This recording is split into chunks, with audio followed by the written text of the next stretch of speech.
Assalamualaikum warahmatullahi wabarakatuh. Salam sehat dan bahagia Bapak dan Ibu guru yang hebat. Kita akan melakukan percakapan berbasis coaching. Pada kesempatan ini, izinkan kami memperkenalkan diri. Pada kegiatan praktik coaching kali ini, saya Musli Hidayat merupakan guru di SD Negeri 25 Indralaya, berperan sebagai pengamat. Ibu Rima yang merupakan guru di SMA Negeri 1 Indralaya Utara bertugas sebagai coach, dan Ibu Yurni yang merupakan guru di SDN 31 Pemulutan bertugas sebagai coachee. Baiklah, berikut kegiatan praktik coaching dari kami. Selamat menyaksikan.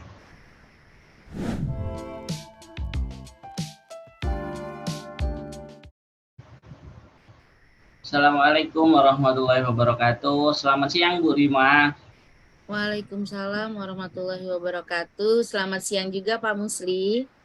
Bagaimana kabarnya hari ini Bu Rima? Alhamdulillah luar biasa Pak. Alhamdulillah, semoga selalu sehat ya Bu ya. Baiklah, hari ini kita akan melaksanakan kegiatan coaching ya Bu ya. Demi kelancaran kegiatan ini, mari kita melafazkan lafaz basmalah. Bismillahirrahmanirrahim. Nah, Bu Rima, pada kegiatan praktek coaching kali ini, Bu Rima bertindak sebagai coach ya Bu ya. Ya, kira-kira bagaimana persiapan Ibu sebelum melaksanakan kegiatan coaching bersama Bu Yurni? Baiklah Pak Musli, pada praktek coaching kali ini kami akan menggunakan alur percakapan coaching yaitu alur Tirta. Tirta itu sendiri merupakan singkatan dari T-nya tujuan yang dilakukan untuk menyepakati topik pembicaraan dan hasil pembicaraan. Kemudian I-nya merupakan identifikasi, gunanya untuk menggali dan memetakan situasi dengan menghubungkan fakta-fakta yang ada. Lalu R-nya merupakan rencana aksi yang digunakan untuk mengembangkan ide untuk alternatif rencana aksi atau solusi. Dan yang terakhir TA itu merupakan singkatan dari tanggung jawab yang merupakan komitmen akan langkah selanjutnya. Nah, ini yang akan saya jadikan sebagai landasan untuk kegiatan coaching nanti, Pak. Baiklah, jika seperti itu Bu Rima, untuk kegiatan coaching nanti, kompetensi coaching apa yang akan Ibu kembangkan? Untuk kompetensi coaching yang akan saya kembangkan, yang pertama menghadirkan secara penuh atau presensi agar terciptanya kehadiran penuh antara coach dengan coachee pada saat proses coaching berlangsung. Kedua, saya akan mendengarkan secara aktif.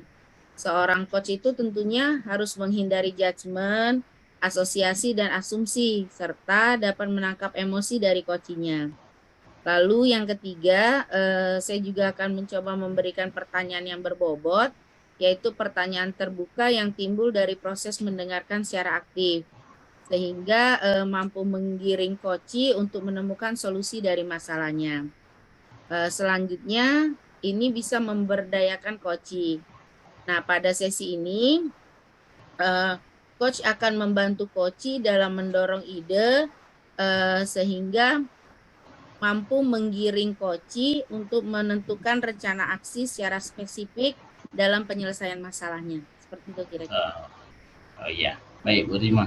Lalu menurut Bu Rima sebagai coach nih ya, dari kompetensi coaching tadi yang sudah disebutkan oleh Bu Rima, kompetensi apakah yang lebih spesifik yang akan Ibu lakukan?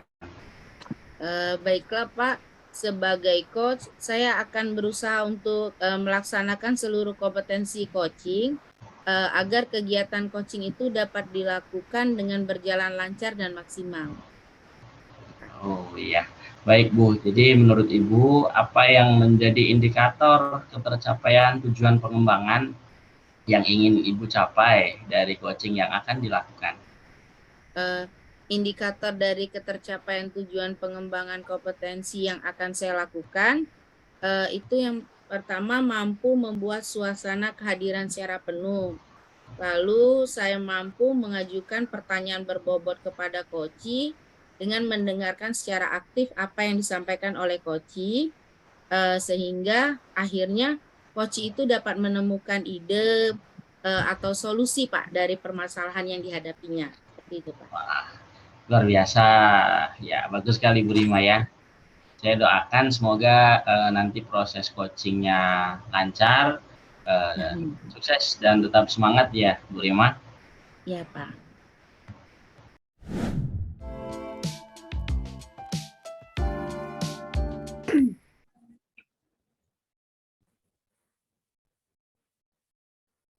Assalamualaikum warahmatullahi wabarakatuh, Bu Yurni. Waalaikumsalam warahmatullahi wabarakatuh, Bu Rima. Gimana kabarnya? Alhamdulillah baik, Bu. Gimana nih kabar Bu Yurni? Sebenarnya agak kurang baik sih, Bu. Oh, ada apa Ibu? Apa ada masalah? Iya, Bu. Sekarang Bu Rima ada waktu tidak ya? Kalau ada waktu, saya mau bercerita nih, Bu, dengan Ibu Rima. Oh boleh Bu, boleh. Sekarang saya sedang tidak ada kesibukan. Gimana nih? Silakan cerita dulu Bu. Iya, Bu. Saya ini ingin bercerita kepada Bu Rima tentang salah satu murid saya di kelas 6 ini. Anak ini sering tidak hadir, Bu, ke sekolah. Saya merasa khawatir jika anak tersebut jarang hadir ke sekolah. Nanti dia bisa ketinggalan materi pelajaran, Bu, karena sebentar lagi kelas 6 ini kan akan menghadapi penilaian tengah semester, kemudian akan menghadapi ujian sekolah. Seperti itu, Bu. Oh, baiklah kalau begitu, Bu. Saya akan mendengarkan apa yang Ibu ceritakan tentang murid Ibu tersebut. Namun sebelum cerita, silakan Ibu duduk dulu. Karena kelihatannya Ibu Yurni ini kurang semangat dan kurang fokus. Jadi biar lebih fokus, Bu Yurni ambil posisi duduk yang paling nyaman aja dulu, Bu. Kemudian Ibu tarik nafas dalam-dalam, keluarkan secara perlahan, dan lakukan sebanyak 2 atau 3 kali. Dicoba dulu, Bu.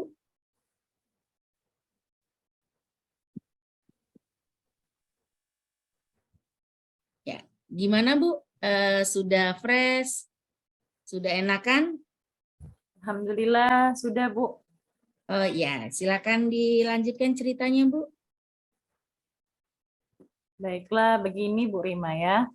Ada satu murid saya di kelas 6 ini, Bu ya. Selama ini dia itu jarang masuk sekolah, Bu.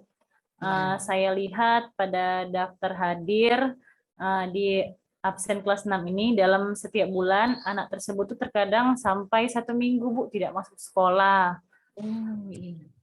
Pas PTS kemarin tuh juga dia tidak masuk, Bu, selama 2 hari seperti itu. Di saat kegiatan belajar, ia juga tidak terlihat semangat, tidak bersemangat, kemudian kurang fokus dalam mengikuti pembelajaran, serta dia ini sering terlambat mengumpulkan tugas atau PR yang saya berikan, dikarenakan dia ini belum memahami materi pelajaran karena dia jarang sekolah atau jarang hadir ke sekolah. Seperti itu, Bu. Oh, seperti itu.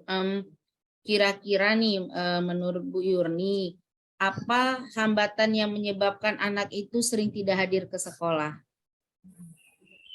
Setelah saya ini mencari informasi ya dari murid-murid kelas 6 yang lain, mereka ini menyampaikan alasan dari anak tersebut itu tidak hadir ke sekolah karena malas.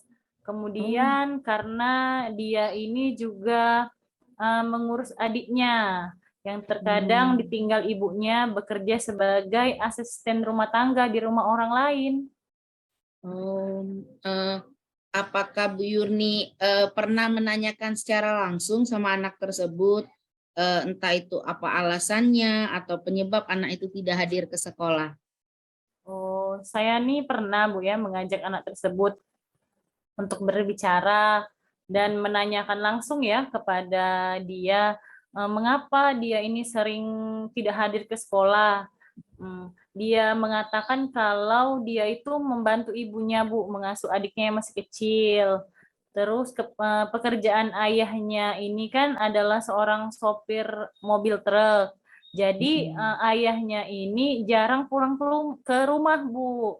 Sedangkan ibunya nih bekerja sebagai asisten rumah tangga di rumah orang, ya, seperti itu, yang harus bekerja itu dia sudah berangkat itu dari habis subuh, kemudian pulang kembali itu siang atau sore hari, kadang juga hampir maghrib seperti itu pulangnya.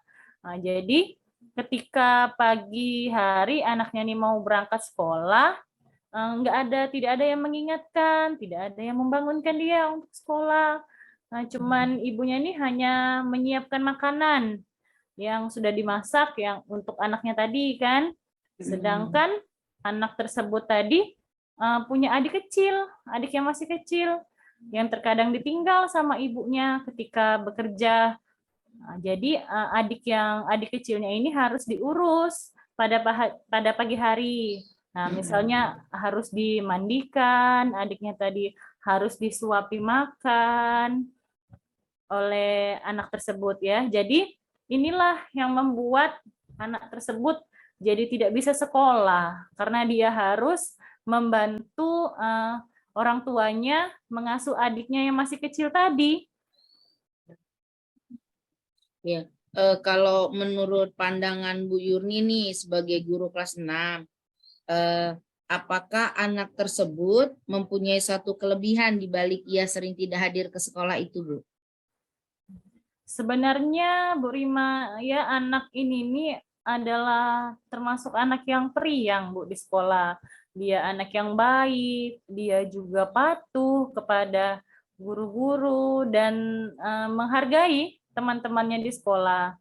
Dia juga kalau kegiatan di kelas, ya, ketika sedang belajar, dia itu termasuk murid yang mudah untuk memahami materi yang saya berikan saat belajar. Namun karena dia ini jarang datang ke sekolah, jadi ada beberapa materi yang mungkin belum dia pahami. Oke, Bu. Untuk kedepannya nih, harapan Bu Yurni untuk anak tersebut apalah ya? Harapan saya untuk anak murid saya itu, saya berharap agar dia dapat kembali rajin ke sekolah seperti teman-temannya yang lain. Karena dengan rajin sekolah, maka dia tidak akan ketinggalan pelajaran lagi, Bu. Sehingga materi yang saya berikan setiap hari saat belajar itu dapat lebih mudah untuk dipahami, serta untuk kedepannya dia tidak akan lagi tidak akan lagi terlambat mengumpulkan tugas. Jadi dia akan mengumpulkan tugas itu dengan tepat waktu. Iya. Jadi sekarang apa nih rencana Ibu untuk menemukan solusi atas permasalahan yang dihadapi oleh siswa tersebut, Bu? Iya, Bu, mungkin yang pertama ya saya akan memanggil atau bertemu langsung, ya, dengan orang tua dari anak tersebut. Saya akan berbicara kepada orang tuanya mengenai mengapa anaknya ini sering tidak hadir ke sekolah. Mungkin saya akan memberikan pengertian secara perlahan kepada orang tua dari anak tersebut bahwa sekolah itu hal yang penting bagi seorang anak, karena dengan bersekolah anak tersebut dapat mendapat pengetahuan, memperoleh pengetahuan, kemudian dapat mengembangkan potensi dari diri anak tersebut. Memang selain belajar, anak tuh juga bertugas membantu orang tua sih sebagai bentuk sebagai bentuk bakti dan kewajiban anak itu kepada orang tua. Namun alangkah baiknya, ya, dapat dilaksanakan itu setelah kegiatan sekolah atau setelah pulang sekolah. Kemudian saya juga akan memberi bentuk gambaran kepada orang tuanya dengan memberi pengertian kepada orang tuanya bahwa ia dapat membawa anaknya ya, khususnya kepada ibunya tadi. Ibunya tadi bisa membawa anaknya yang masih kecil untuk dibawa bekerja ya, sehingga anak murid saya tadi tetap dapat bersekolah, dan ketika harus mengasuh adiknya, maka dia bisa lakukan itu setelah jam pulang sekolah atau sesudah sekolah. Selain itu, saya juga akan mencoba menjelaskan bagaimana pentingnya sekolah untuk masa depan anak tersebut, karena anak ini kan sudah kelas 6 nih Bu ya. Nah, nanti dia akan melanjutkan ke jenjang SMP. Nah, jadi kalau bisa anak tersebut masuk setiap hari, datang ke sekolah setiap hari agar tidak ketinggalan pelajaran, kemudian nilai-nilainya nanti bisa bagus untuk kelulusannya nanti. Jadi dengan seperti itu, semoga orang tua dari anak tersebut dapat mengerti dan memahami akan pentingnya pendidikan bagi anaknya. Selanjutnya nih Bu ya, setelah Ibu menemui orang tuanya, kira-kira selanjutnya tindakan apa nih yang akan Ibu lakukan, terutama terhadap anak tersebut, Bu? Baiklah Bu ya, setelah nanti saya sudah menemui orang tuanya ya, saya juga akan mengajak murid saya itu untuk berbicara. Misalnya saya di situ akan memberikan motivasi kepada anak tersebut, kemudian memberi penguatan kepada dia bahwa agar terus dia itu semangat untuk sekolah, ya, memberi pengertian kepadanya bahwa kita itu ya boleh membantu orang tua, tapi setelah jam pulang sekolah boleh membantu orang, karena membantu orang tua itu adalah hal yang mulia, hal yang baik ya. Namun sekolah itu juga hal yang penting, karena sekolah itu untuk masa depan anak tersebut, karena tugas utama adalah seorang anak kan adalah belajar ya. Jadi terus juga saya akan pada saat melakukan kegiatan pembelajaran, saya juga akan menggunakan media atau metode mengajar, dapat juga menerapkan model pembelajaran yang dapat menumbuhkan motivasi anak untuk belajar, keaktifan anak agar tetap semangat dalam mengikuti pembelajaran. Ya, baiklah Bu. Lalu untuk masalah anak tersebut tidak ikut PTS selama 2 hari, kira-kira apa nih yang mau Ibu lakukan? Oh iya Bu, kalau masalah tidak masuk PTS tadi kan, saya akan memberikan soal PTS yang ketinggalan kemarin tuh, supaya siswa ini bisa mengerjakan PTS susulan, sehingga dia masih bisa mendapatkan nilai. Meskipun nilainya mungkin ya tidak akan sama sih seperti teman-temannya yang sudah ikut jadwal PTS, tapi paling tidak lah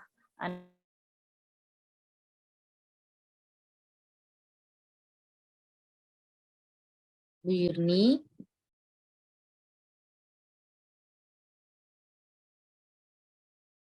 Bu Yurni. ya. Ya, maaf, bisa diulang lagi Bu? Paling tidak apa Ibu?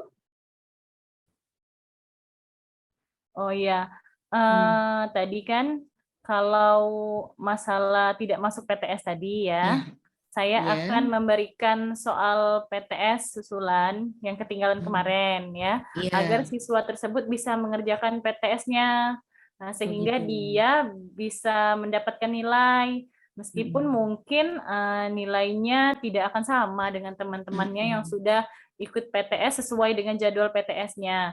Tetapi ya paling tidak lah anak ini ada nilainya untuk nilai PTS-nya, Bu. Oh iya, baiklah Bu Yurni. Saya sependapat sekali dengan rencana Ibu. Saya berharap rencana itu dapat berhasil Bu ya, dapat berjalan dengan lancar. Amin ya Rabbal Alamin. Terima kasih juga Bu Rima ya untuk doa dan semangatnya nih. Oke, baiklah kalau begitu Bu Yurni. Sekarang apa nih komitmen Bu Yurni terhadap rencana tersebut? Saya berkomitmen untuk selalu memperhatikan keadaan murid di kelas, Bu, ya. Ya. Kemudian juga saya akan berusaha selalu melakukan atas kebutuhan belajar bagi murid-murid saya, Bu, ya. Baik Ya. dari kesiapan aspek belajar mereka, kemudian minat belajar dari mereka, kemudian apa saja gaya belajar mereka, seperti itu. Berusaha untuk melaksanakan pembelajaran yang berpusat pada murid, yang berpihak pada murid, agar anak-anak siswa di kelas saya tersebut selalu semangat dalam belajar, Bu. Luar biasa sekali Bu Yurni atas komitmennya. Saya doakan semoga semua berjalan lancar dan sesuai dengan harapan Bu Yurni ya. Baiklah, terima kasih banyak nih Bu Rima atas waktunya, sudah mau bertukar pikiran dengan saya. Semoga dapat menjadi oleh murid-murid kita nanti ya, Bu, ya. Ya, ya, baiklah Ibu Yurni. Tetap semangat ya Bu Yurni ya. Ya, terima kasih, Bu.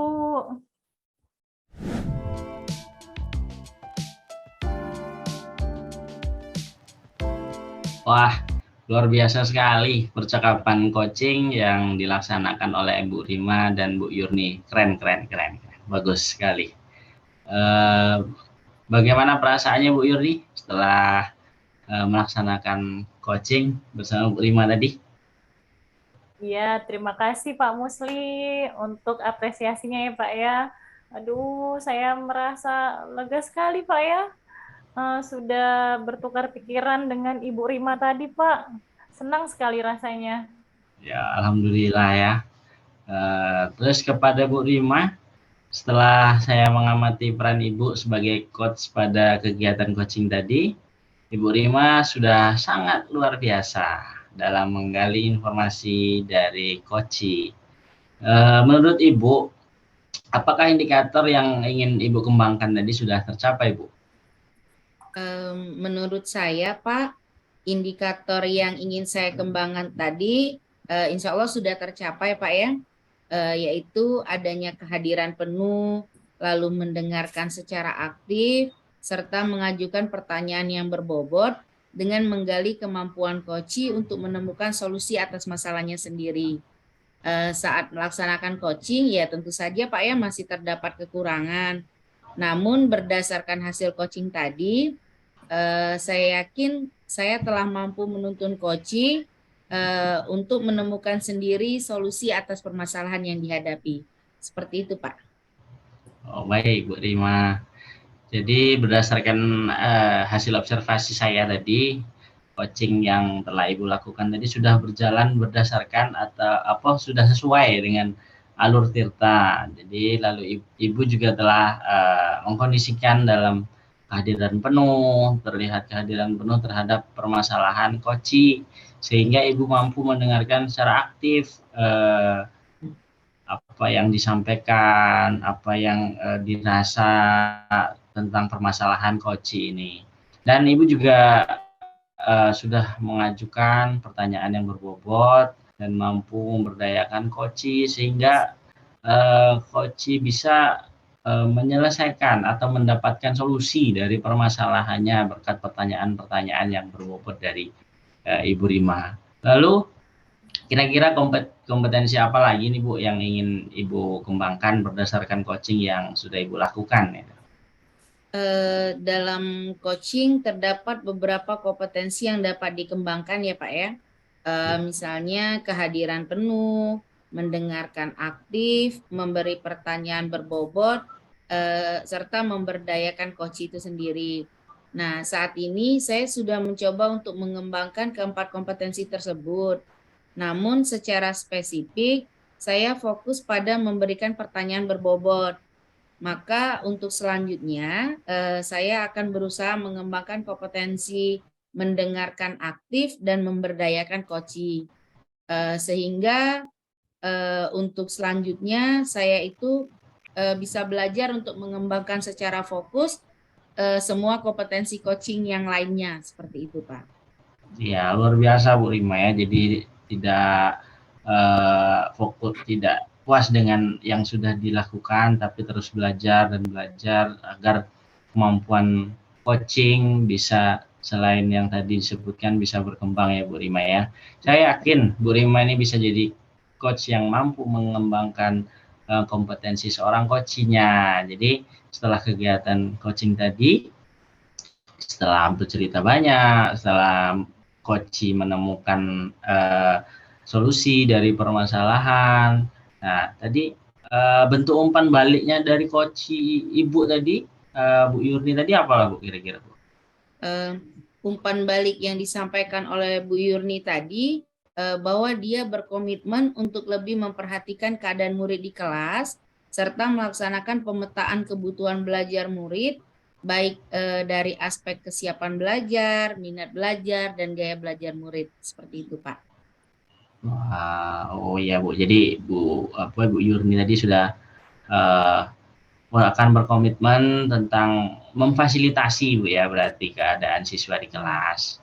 Terus alhamdulillah berarti melalui kegiatan coaching tadi dapat menuntun coachnya Ibu Yurni tadi untuk mengembangkan kompetensinya sebagai seorang pendidik ya.